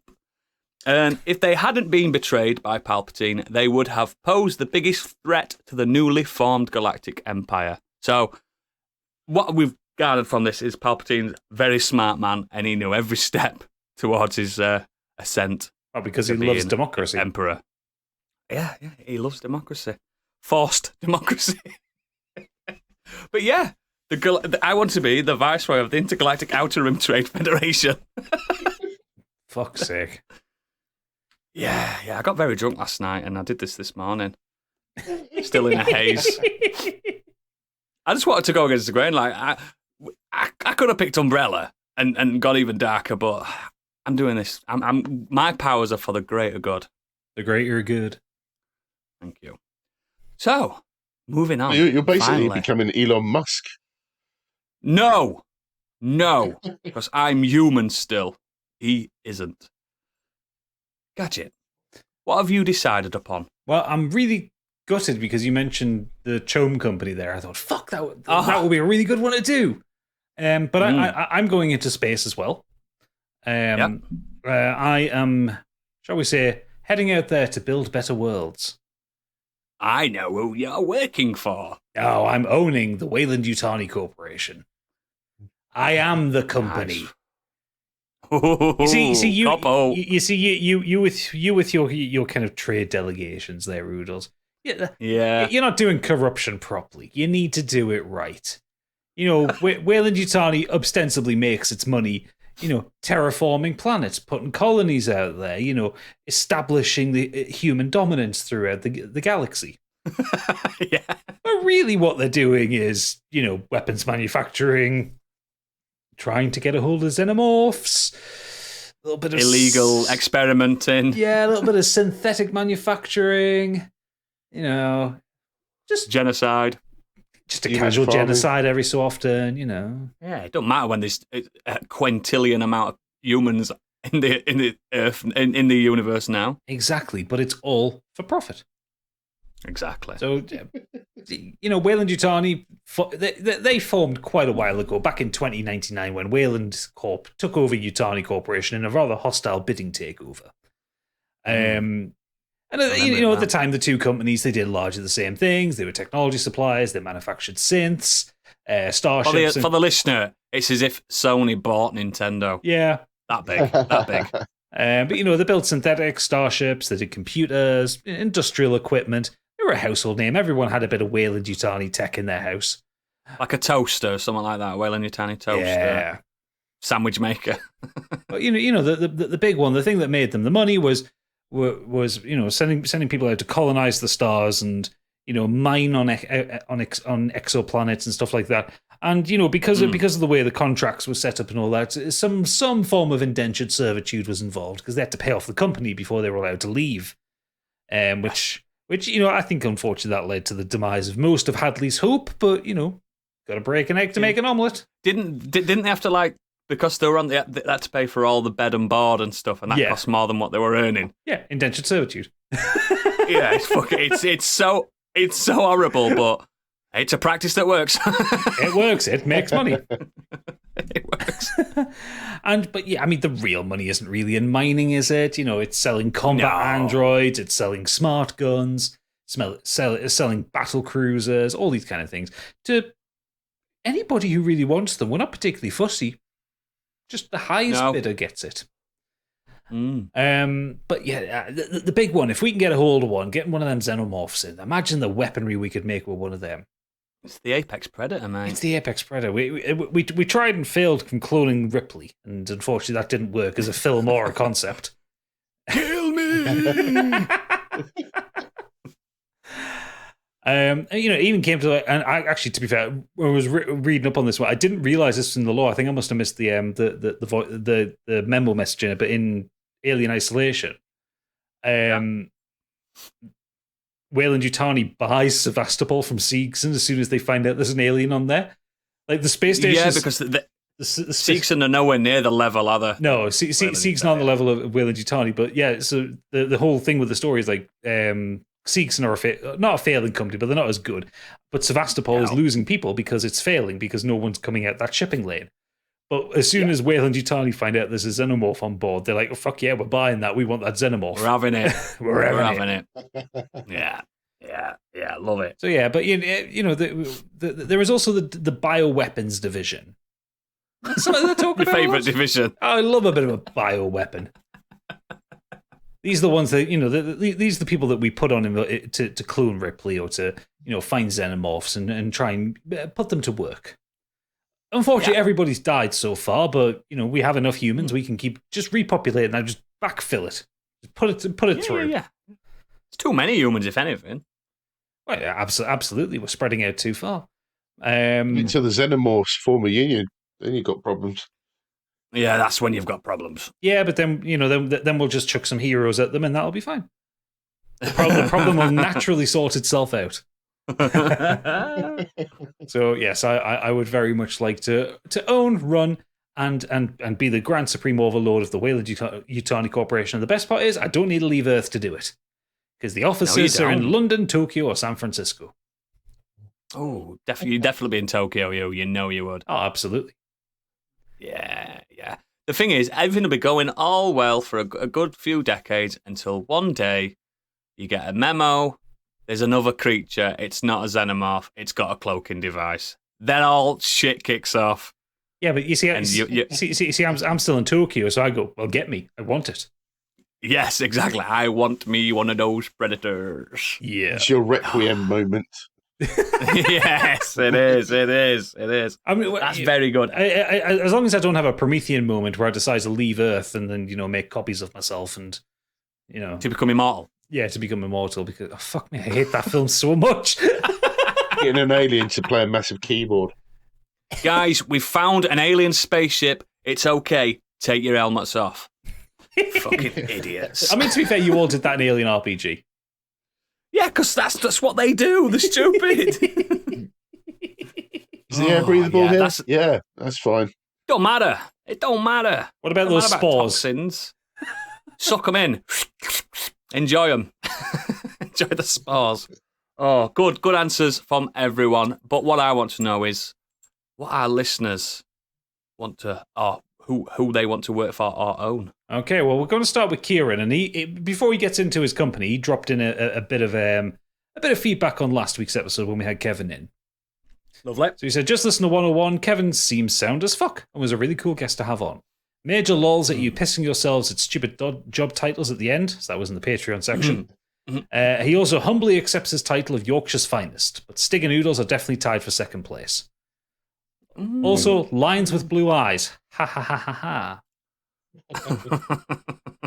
Yeah, Kevin, he's so handsome. Oh, lovely boy. Unnervingly handsome. Also, definitely has a podcaster's voice. Like, I was listening to the edit, I was like, oh, yeah. It sounds inhuman. Like, he was born with that voice. Yeah, he's extremely good at his job. Yeah, good He's get. got a wolf Stig, t-shirt with all the 3 wolves on and stuff. But Kieran goes on to say, you know what I'm bloody sick of? Uh-oh. Ethics and morals. Me too. There are too many goodies these days, even whilst everything is going down the shiter. So I've decided I want to jump on the scummy bandwagon and get involved with some real evil. That's why I'm taking control of RoboCop's mega corporation, Omni Consumer Products, or OCP. From controlling news networks to running the army and militarizing the police, the OCP board is a place of cocaine-fueled future 80s utter bastardry. And that's even before the ties to organized crime come into it. In the rare times I'm not busy pounding nose beers while having tits shoved in my mouth. Some projects I'm spearheading are lobbying the government to make being poor illegal. Yeah. Oh, I hate the poor. That's probably a bit close to modern day politics, isn't it? Making the punishment for being poor that you have your life relinquished to the OCP and your body handed over for military science. We tried the cyborg thing, so I'm going to try zombies instead. Continued development of ED-209 because massive robots with huge guns that roar like dinosaurs are fucking cool. Creation of a time machine to go to the future to propose a merger with Weyland Yutani to create an ultra mega corp capable of total universal bastardry. I'll see you in my office, Kieran. I'm interested. And you got a meeting at 1 o'clock. Yeah. And you know what? I think I've done a good job. I'm giving myself a fucking raise. Yes. I'll buy that for $1. Stay out of trouble. I like that one. Excellent work. He's earning that Yorkshire's finest badge. I don't like that. Not into that. Pete Beckett said, mine would have to be the Right Anything Agency from Ace Attorney series. It would honestly never be a dull day in the office with Phoenix, Maya, Athena, and Apollo constantly around, and the cases would be interesting but intense. Objection. Yes, good answer. Sustained! I don't think you'd get anything done there because you'd constantly have that banging soundtrack playing in the background. You'd just be vibing all day. Constantly pointing. And Objection! There's always the risk of hair gel poisoning. Yeah. I fucking love Ace Attorney. I haven't played them in years. I might get that Ace Attorney collection for the Switch, actually. It's way worth it. It's cheap as fuck. It's like 15 quid for 3 games. Really? I thought it was expensive. Anyway, I think now physical, it's cheap, mate. Oh, I'll look into that later. The Welsh weirdo herself, Super Natty Cat's involved. This one makes sense. Oh. Willy Wonka's Chocolate Factory. Wonka car. And you might be thinking, so I can eat all of the sweets and stuff. Well, yes, that would be a perk of the job, not my role.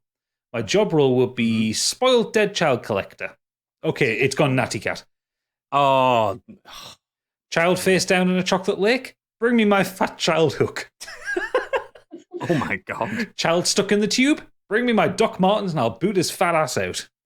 Child being chopped up by a well-placed propeller because they drank fizzy lifting drinks? Fetch my Febreze, a mop and some Dettol. Spoiled little arsehole. Good day, sir. And at the end of the day, I get a load of free sweets. Right. There's an elephant in the room with this one. The slaves that work there. The people of restricted growth. Those guys. They came from a distant, faraway country and have different colour skin to everybody else. Those guys. Yeah, those guys. What are you doing about them? Well, the thing is, she's only just employed by Wonka's Chocolate Factory. She's not owning it. Good Jason. Oh, God, I love that original. I love Gene Wilder. It's just a little problem. Oh, you are. Very rapidly on from that. Lee Davies. I think this one's up your street, Oodles, actually. I'd like to work at the Villa in Mamma Mia. Living on a Greek island for Meryl Streep, bursting out into ABBA song and dance numbers. It helps that I absolutely love Greek food. What's not to like? I love that film as well. I know you do. That's why I said it. Yes. That's fucking brilliant. Yeah. Oh, God, yeah. Everyone, Amanda Seyfried just like, Mamma Mia. Oh, what? Every day you'd never get bored of ABBA. Every day of Yes, you your would. life. Yes, you campus would. life in existence. Oh, that'd be so good. Just drinking feta, eating feta and drinking whatever the Greeks drink. Ouzo. Ouzo, yeah. So we've gone from the sunshiny to the darkness again because Xenos is in. And we know Xenos likes his grim shit. Is it going to be, I've not read this, is it going to be 2000 AD or whatever he's in? No, it's not that, is it? He likes... Warhammer. No, it's not that. 4K, that's the one. 2000 AD is the comics. There's a lot of organizations that spring to mind, but the vast majority of them are known for the extremely high turnover. I can't realistically say I'd want to work at the Federal Bureau for Control, for example, or for any of the weapons manufacturers in the Borderlands universe. Looking down my bookshelf, I think the only places I could reasonably expect to do a good job and not be in constant danger are the bank and post office of Ankh-Morpork. The city's really not that bad as long as you don't mind the smell of the river. And the manager, Mr. von Lipwig, seems honest enough for an executive. I'm completely fine with just doing paperwork. The city's got to be kept running somehow. And who knows, keep it in good enough order. I might even get the attention of Lord I can never remember this guy's name. Lord Veterinary's clerks. The kind of attention that gets you a job interview rather than a police interview, I mean. I'm from Beer. Is it the Broken Drum? Is that The Broken Drum, yeah. Broken Drum. Into it. Yeah, into the it. world? Yeah, just got to make sure you don't piss off the Thieves Guild. Absolutely. Or, be in the way of any marauding wizards. They're getting they get everywhere. It's the unseen university. It just puts out the worst of them. Anyway, yeah. That feedback didn't go the way I expected because I just kind of glanced at it and saw Federal Bureau for Control. I thought, oh, okay, so he's gone into control this time. But the thing is, Discworld. You can't choose to work for the Federal Bureau of Control. It chooses you. Yeah. But yeah, I think working in the bank of the post office and Ankh-Morpork. But I mean, you could also have the best job in Discworld, which is death. Yeah. It's a lot of paperwork. It's a lot of paperwork, yeah. That's why it gets Mort. Get Mort involved. Yeah, that's true. That's true. That's a good idea. That. Yeah. Cool. Any more? Yes, one more. It's Stiggy von Stiggerson himself. It's Stig. Never heard of him. No. And he says, if I were to work for a fictional company, it would have to be none other than Starfleet aboard the USS Enterprise. Yeah. The position I'd take, I love this because this is really kind of underselling Stig's ability here. The position I take, the transporter chief. Often shortened as captain. It's your dream, Stig. Why not be a captain? It's his dream to work in a low level engineering position on the Enterprise. What is it? Orange shirts? Yeah, yellow shirts. Yellow shirts. Yeah. Fucking hell, mate. Come on. You're on a low pay bracket. Often shortened to chief, also called a transporter operator, chief transporter operator, transporter technician, or transporter expert, this crew member is stationed in one of several transporter areas on the ship. The reason I take this job is because when it comes down to it, it's just a really cushy job. Obviously, you have to make sure the coordinates are spot on, especially if you're locking onto crew members to beam up in emergencies. But if you're good at the job, that should all come as second nature anyway. So whilst this is an important job in terms of beaming people on and off the ship safely, it's also one that requires not a lot of work. Bang in the coordinates, slide up that beam button, easy peasy. Most importantly, though, the reason I want to do this is because it would allow me to be on the Enterprise. Just think about that lovely 8-hour shift where you get to chill for 80% of it, reading books, listening to podcasts, or playing handhelds until you're actually needing to do some beaming. And then in your off time, you're on the bloody Enterprise, flying around in space, going from planet to planet, being a part of the adventures while also getting to use all the luxuries on board, like the replicators, holodecks, and that cool bar they're always in. Even when the Enterprise is in combat, the transporter deck is safe. It's always engineering or the bridge that gets blown up because I've seen it before. Not wrong.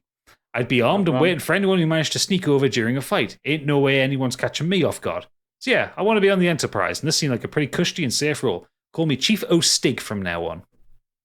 He makes a valid point for an easy job, but he'll never get to like the bridge, or he'll not be allowed in certain points of the ship, would he?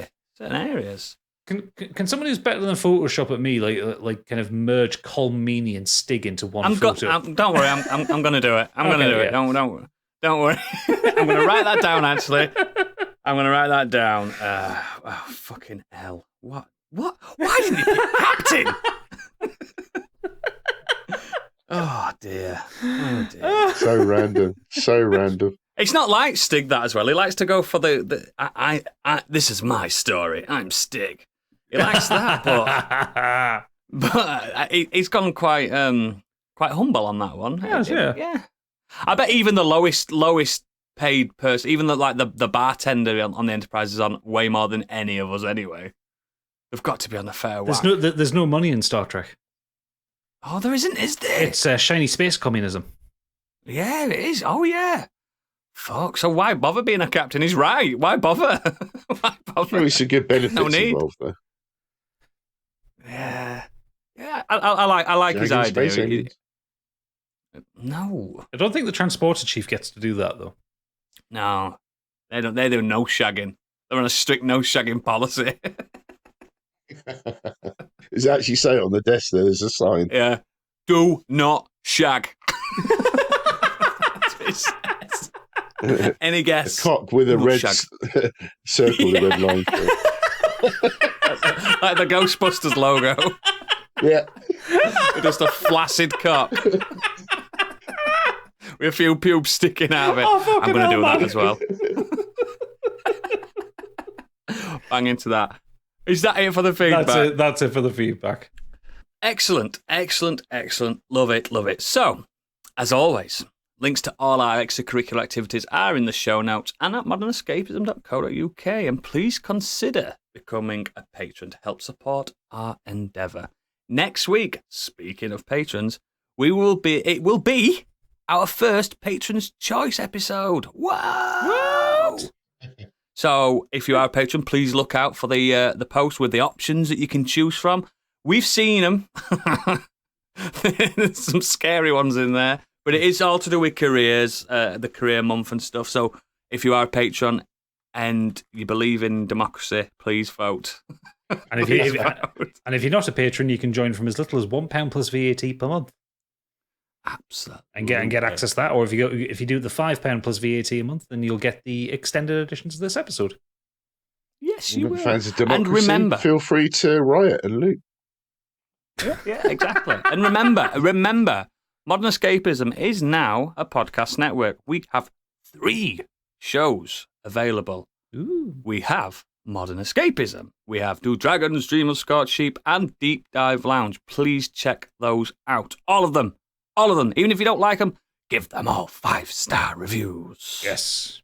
That's all we ask. It's not much. And give us money on the Patreon because, it's really expensive to keep oodles in tattered socks. We have to keep buying them new ones all the time. Yeah, and my cigar budget's gone through the window. I know.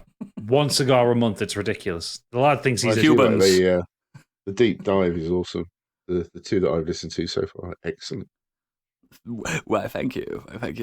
That's not really me, it's the guest. I'm not really talking in them. You hosted fantastically. Thank you. But yes, if you are not a patron, this is the end of the line. Unfortunately, you're fired. But for our patrons, you've made it to the next round. We'll see you in the green room. But for everyone else, good night. Bye.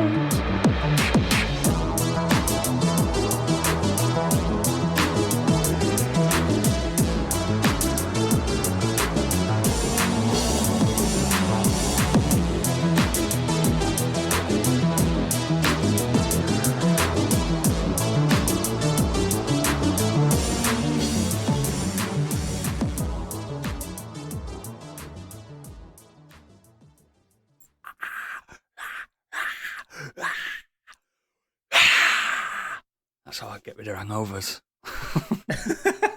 They'll never know you're drunk. They'll never know I'm drunk. Oh, my head hurts.